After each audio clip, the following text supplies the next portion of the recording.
Hey, you too. Welcome back to Kasondra's Kitchen, where I eat to live and I live to eat. Today, I'm coming to you with another one of Kasondra's tips. So stay tuned and I'll share it with you.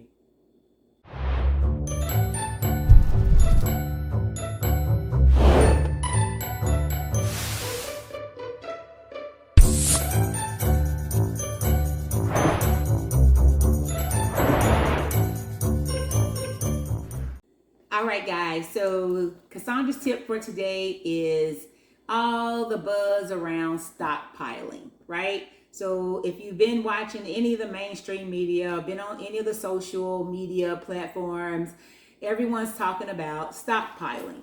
And they're right. We should be stockpiling because we should be storing up, because they say that right now, and I know there was some crates or canisters, containers out on the West Coast where food was not being distributed because of either they didn't have enough manpower, during this pandemic. And then also with just a lot of the other things that's going on right now with all the mandates and things that may be going on, people may be losing their jobs. We just don't know what the economy is going to hold for our future, but we want to be prepared, right?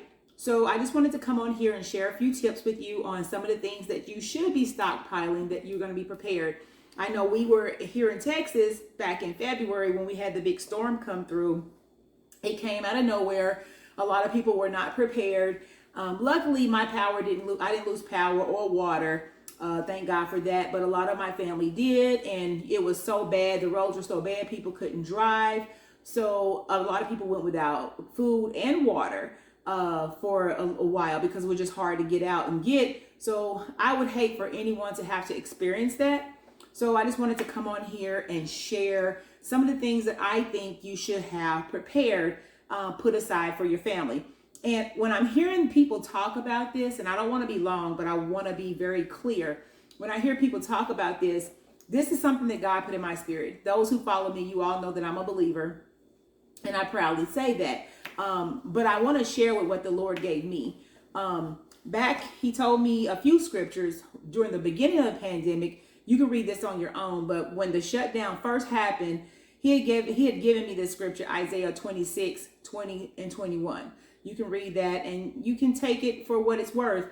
But for me, he was telling me to go in and protect myself, right? Me and my family.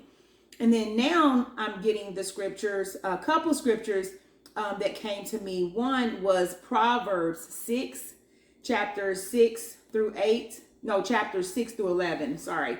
I just want to read this, and I don't want to turn this into a Bible study or anything, but I just want to share, because God speaks to his children to be prepared in these times. So Proverbs 6 through 8, it says, "Go to the ant, thou sluggard, consider her ways and be wise, which having no guide, overseer, or ruler, provideth her meat in the summer, and gathered her food in the harvest." So she doesn't have anybody telling her what to do. She just knows to do this. "So how long wilt thou sleep, O sluggard? When wilt thou arise out of thy sleep? Yet a little sleep, a little slumber, a little folding of the hands to sleep. So shall thy poverty come as one that traveleth, and thy wants as an armed man." So he's letting us know that poverty will come. Things will happen. We need to be prepared, right? So I feel like I'm obligated to share with my followers, with those who look up to me, because if God's given you something, it's not just for you. It's for you to share. So that would be, telling you to stockpile, be prepared for what may be coming next. And the other scripture that he gave me was another scripture in Timothy, 1 Timothy 5, chapter 8. It says, "But if any provided not for his own, and is specifically for those of his own house, he has denied the faith and is worse than an infidel or an unbeliever." So we have to provide for our homes. We have to be prepared. We have to be wise. So some of the things that I have on my stockpile list that I wanted to share with you today would be, we want to make sure, one, we have a action plan. So if something was to happen, where is the safe house? Are we all going to gather here, or what are we going to do?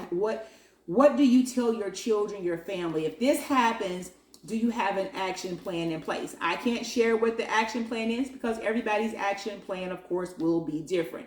So you definitely want to have an action plan in place. Two, I think it's necessary to have candles. Make sure if you have candles, you have matches or a lighter to light them candles, kerosene lamps with oil, these things like that. So if the power goes down, you can still see your way around. And another thing people don't realize that they can use are solar lights, the kind that you put in your landscape lights, because they're powered by the sun. If the lights go out at nighttime, they shine up your whole house. So if it's dark on your inside, you can bring your solar lights in to use those also as a form of lighting. You want to have food. This is high, number one. Food and water is high on the list, because you want to have at least, and I was listening to another channel, but they were saying at least have about 6 months of non-perishable items stocked up. Not what you go to daily. This is your backup stores. This is in your reserves. You want to have at least 6 months of food. At least, I would say at least 30 days. 30 to 60 days worth of food, just in case there is a food shortage. What are you going to do? What are you going to eat? If you have picky kids, I have picky grandkids that will only eat a few things. You want to make sure those things you have in abundance, right? So some of the things that I've stockpiled, just to share, I've stockpiled beans, I've stockpiled rice, I've stockpiled oatmeal, I've stockpiled pasta, my sauce, I've frozen bean burritos, I've stockpiled on frozen vegetables and fruits. So just the things that, especially if you're vegan, you don't really eat meat. So what are the things you're going to stockpile? I got my grains, my quinoas, and I like wild rice. Wild rice is expensive.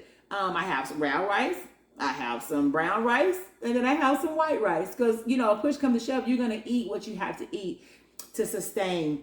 And I have sea moss. I have my sea moss on stockpile too, because you want to make sure that your body's being nourished. You also want to stockpile on your water. Make sure you have water. One of my family members could not get out during the last time, and they didn't have water. And so the water they needed, and they couldn't get out to get water. So they were finally able to get out. The roads are really bad, so they end up getting the water. You want to make sure you have a first aid kit. Things happen. If you can't get out, you want to have first aid, bandages, peroxides.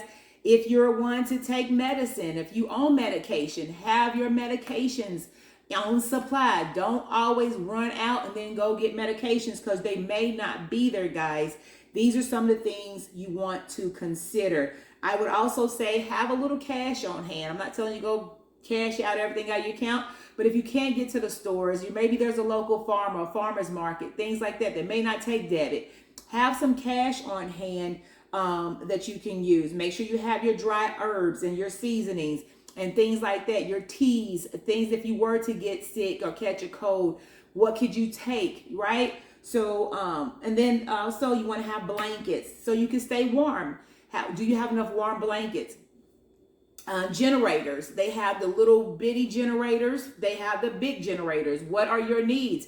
They have the solar generators, the ones that are powered by the sun. So that way you might be able to plug in your cell phone to stay, connected.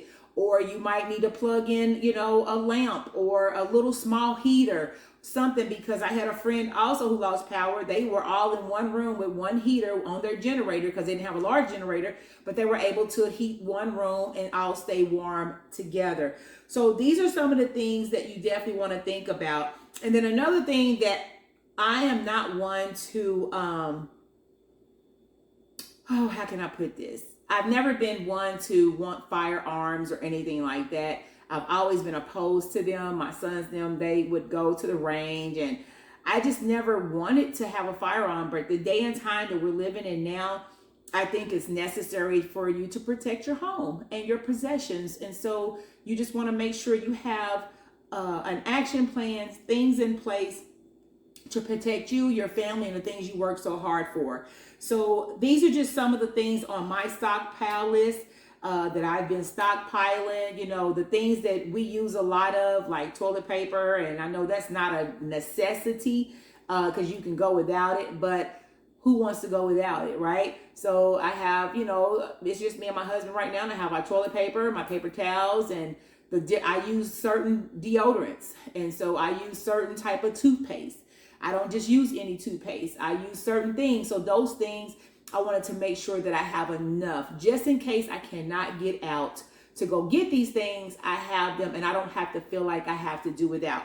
So those are just some of the things I wanted to get on and share with you. I hope you found this beneficial and helpful. Again, I want to always come with information from Kasondra's Kitchen, things that's going to help to better you, benefit you in the long run. And also gas. You see, gas prices are going up around the country, right? So make sure you have a full tank of gas in your car.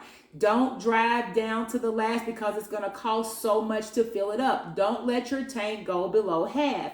So I would say always keep at least a half a tank of gas in your car. But if you can keep it filled, don't let it go past half because it's going to cost you too much to fill up. And then try to keep it on full just in case there's no gas.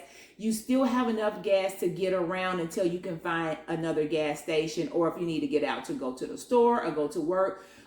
You want to make sure you have that as well. So I'm looking through my list here just to make sure. Sometimes I get in a hurry and I go so fast and I forget pertinent information that I really, really wanted to share. But I'm just looking through here to make sure that everything I've written down, I'm sharing with you because, again, I don't want to rush through this segment of Kasondra's Kitchen because this is beneficial to someone, right? And I want everybody to be prepared for, what could be coming. We want to prepare for the worst, but pray for the best and hope for the best, right? So that's all this video is for. Not saying, oh, this is coming tomorrow. No, we should always be prepared. We should always have stuff in reserves. We should never run out and wait to the last minute, right? So again, I just wanted to take a moment to come on here and share this tip on stockpiling. So make sure that you have your stuff in your household plan in order, and just in case you need it. So again, from Kasondra's Kitchen, thank you for joining me. And until next time, love, peace. I'll talk to you later. Bye-bye.